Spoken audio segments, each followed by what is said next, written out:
नमस्कार बच्चों, प्रारंभ क्लास में आपका अपना बहुत बहुत स्वागत है। जैसा कि हम लोग एनसीईआरटी सीरीज पढ़ रहे हैं, एनसीईआरटी में आज क्लास 7 का हम नया चैप्टर लेके आपके सामने उपस्थित है। चैप्टर का नाम आप लोग थंबनेल में देख ही रहे हैं। चैप्टर का जो नाम है बच्चों वो है उष्मा। क्या नाम है बच्चों? उष्मा या हीट। इसको हम पढ़ते हैं। ये हमारा शायद चौथा चैप्टर है, उष्मा या हीट। इसके बाद हम समझते हैं कि उष्मा क्या होता है, उष्मा के संचरण की विधियां क्या है, उष्मा का किस प्रकार से प्रसार होता है, इसका लाभ क्या है, इसकी हानि क्या है, उष्मा से हम करते क्या हैं, इस सब के बारे में हम लोग डिटेल से पढ़ते हैं। तो सबसे पहले हम शुरू करने से पहले समझते हैं कि उष्मा है क्या। आप लोग देख रहे हैं इस समय गर्मी का सीजन चल रहा है, कुछ समय बाद ठंडी का सीजन आ जाएगा, और ठंडी के सीजन के बाद अब ठंडी के सीजन में हमें ठंडी क्यों लगती है, गर्मी के सीजन में हमें गर्मी क्यों लगती है, ये यहाँ उष्मा का क्या अर्थ है। यहाँ उष्मा गर्मी में के समय में उष्मा हमें गर्मी क्यों लगती है, ये भी उष्मा का कारण है। ठंडी के समय में ठंडी क्यों लगती है, अर्थात वह उष्मा कम होती होगी। देखिए हम लोग जो खाना पकाते हैं वो भी देखते हैं हम उष्मा देते हैं, या जब हमें ठंडी लगती है हम अपने हाथ पैर को किसी कपड़े या किसी गर्म चीज से हम सेकते हैं तो वहां से हमें क्या मिलती है, उष्मा मिलती है। तो समझते हैं उष्मा है क्या। शुरू करते हैं कि उष्मा क्या है। तो जो है उष्मा एक प्रकार की ऊर्जा है जिसे हम गर्मी के रूप में महसूस करते हैं, या एक विस्तृत अवधारणा है जो हमारे दैनिक जीवन में महत्वपूर्ण भूमिका निभाती है। हमने क्या बताया कि उष्मा एक प्रकार की ऊर्जा है। क्या बताया बेटा कि उष्मा एक प्रकार की ऊर्जा है जो या जिससे हमें गर्मी के रूप में महसूस, से हम गर्मी के रूप में महसूस करते हैं। हमने क्या बताया, महसूस क्या करते हैं, महसूस करते हैं किसके रूप में, गर्मी के रूप में। हमने आपको बताया अब गर्मी के मौसम में उष्मा की मात्रा अधिक होती है, अर्थात हमें उष्मा अधिक मिलती है जिससे हमें गर्मी का अनुभव होता है। वहीं ठंडी के मौसम में उष्मा कम हो जाती है जिससे हमें हमारे शरीर में उष्मा की मात्रा जब कम होती है तो हमें क्या होता है, कम उष्मा मिलती है, हमें ठंडी लगती है। अब क्या हमने बताया कि उष्मा हमें मिलता कहां से है, उष्मा का मुख्य स्रोत क्या है, ऊर्जा कह सकते हैं। उष्मा का मुख्य स्रोत क्या है, सूर्य है। सूर्य की गर्मी ही उष्मा है। सूर्य जो गर्मी देती है क्या है, उष्मा है। तो उष्मा ऊर्जा है जो, देखिए एक चीज समझ लीजिए कि उष्मा एक प्रकार की ऊर्जा है जो अधिक ताप से कम ताप की ओर भी चलती है। अभी आगे हम आपको क्लियरिफिकेशन करते हैं, समझते हैं पूर्ण रूप से कि उष्मा आपका खत्म हो जाएगा, समझ में कोई प्रॉब्लम नहीं होगी, बस आप हमारे साथ पूरी क्लास में बने रहिए। क्या है उष्मा के स्रोत, देखिए यहाँ पे स्रोत मतलब क्या होता है कि उष्मा हमें कहां कहां से मिल सकती है, मिलती है। तो बच्चों सबसे बड़ा उष्मा का स्रोत क्या है, सूर्य है। आप लोग जानते हैं पूरे ब्रह्मांड पे, पृथ्वी पे उष्मा का सबसे बड़ा क्या स्रोत क्या है, सूर्य है। तो सूर्य की प्रकाशमान ऊर्जा आधारित उष्मा का सबसे प्रमुख स्रोत है। जो सूर्य है इस पृथ्वी पर, चाहे ऊर्जा कह सकते हैं या उष्मा कह सकते हैं, सबसे बड़ा स्रोत है। दूसरी क्या स्रोत है, घर्षण। कोई भी तो वस्तुओं के बीच घर्षण से उष्मा उत्पन्न होती है। इसका एक एग्जांपल आप देख ले, जब हमको ठंडी में हमें ठंडी लगती है तो अपने हाथ क्या रखते हैं, रगड़ते हैं। आप अपने दोनों हथेलियों को रगड़ेंगे तो क्या होगी, हमारी दोनों हथेलियां आपस में रगड़ने से अब यहाँ घर्षण हो रहा है, क्या होता है, उष्मा उत्पन्न होती है और हमें गर्माहट का अनुभव होता है। इसी प्रकार हमारे जो पूर्वज थे दो पत्थरों को आपस में रगड़ करके क्या अधिक उष्मा से क्या आग का उत्पादन करते थे। या आप लोग एक अनुभव देख लीजिए, कर लीजिए, एक एग्जांपल इसका है कि गर्मियों के दिनों में बड़े बड़े जंगलों में जो है वनों में क्या होता है, आग लग जाती है। आग कैसे लगती है, जब आपस में टहनियां आपस में घर्षण करती है दूसरे से तो क्या होता है, अत्यधिक मात्रा में उष्मा उत्पन्न करती है और उसमें क्या होता है, वहां पे आग लग जाती है। फिर इसके बाद देखिए तीसरा क्या है, दाहन।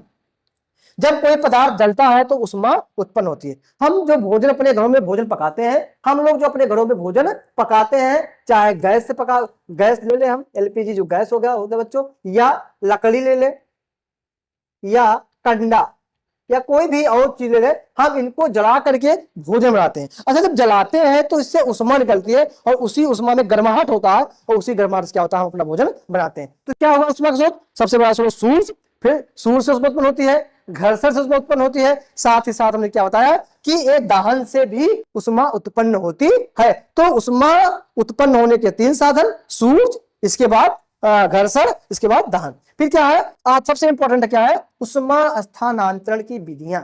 जो उष्मा हमारे पास आती है, चाहे सूर्य से आती है या कहीं से आती है, इसकी विधियां कितनी है। तो उष्मा स्थानांतरण की तीन विधियां हैं बच्चों, इसको समझ लेना बहुत जरूरी है।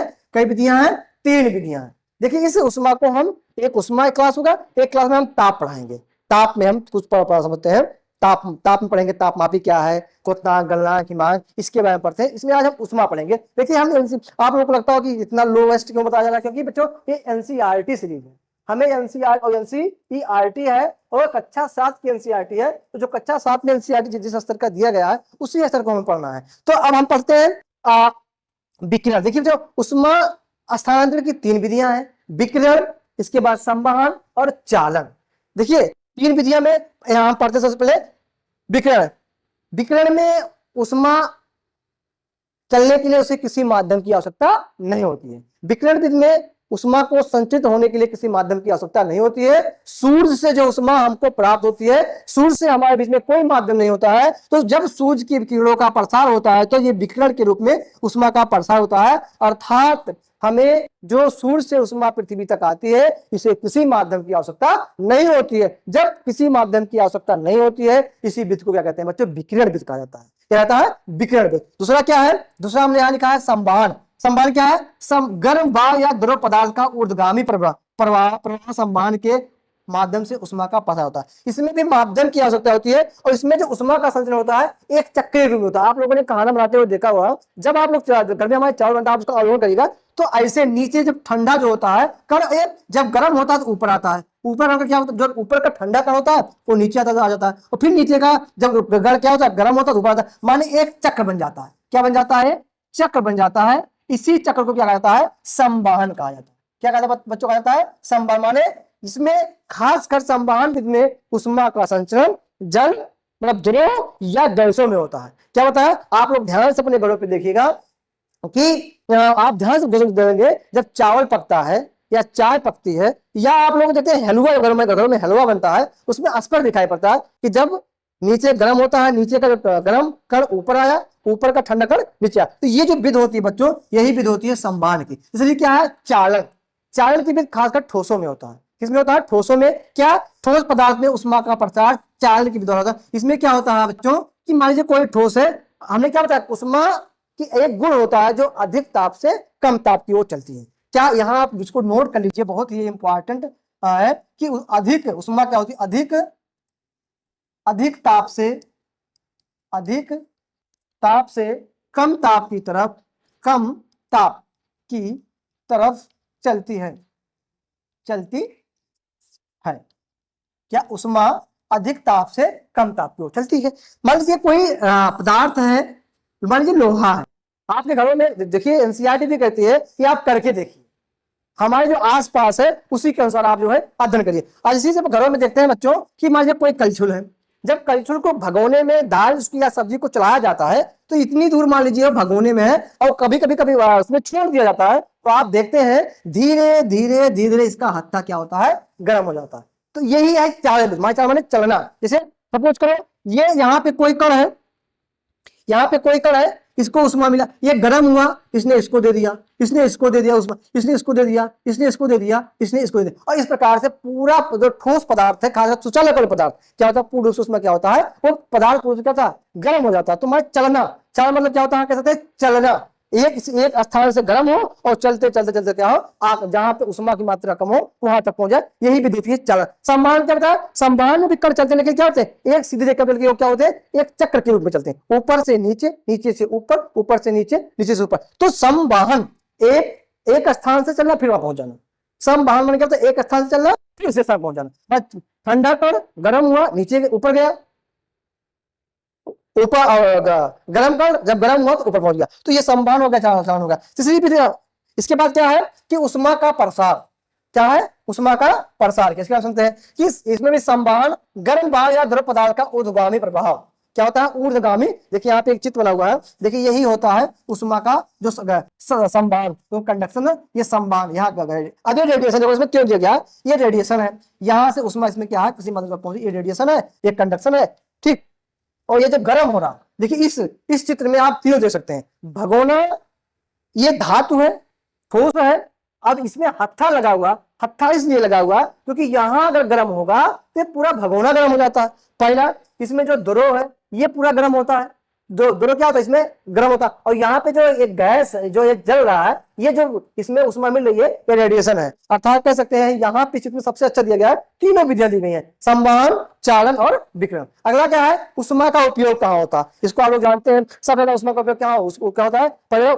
पकाना या गरमाना। हम अगर उष्मा का प्रयोग हम खाना पकाने के लिए में प्रयोग करते हैं, उष्मा का उपयोग भोजन पकाने, घरों को गर्म करने में किया जाता है। खासकर ठंडियों में हम लोग उससे अपने आप को सेकते हैं, हम गर्म करते हैं। दूसरा क्या है, औद्योगिक प्रक्रियाओं में, कई उद्योगों में उष्मा का उपयोग विभिन्न उत्पादन प्रक्रियाओं में किया जाता है, जैसे किसी बॉयल को गर्म करने में, किसी चीज को रंगाई करने में, आज उद्योगों में उष्मा का प्रभाव हमारा प्रयोग किया जाता है।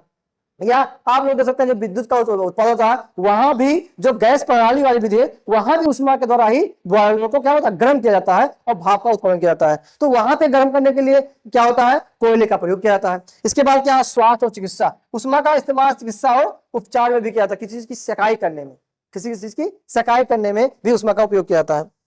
आगे क्या है कि उष्मा का संरक्षण।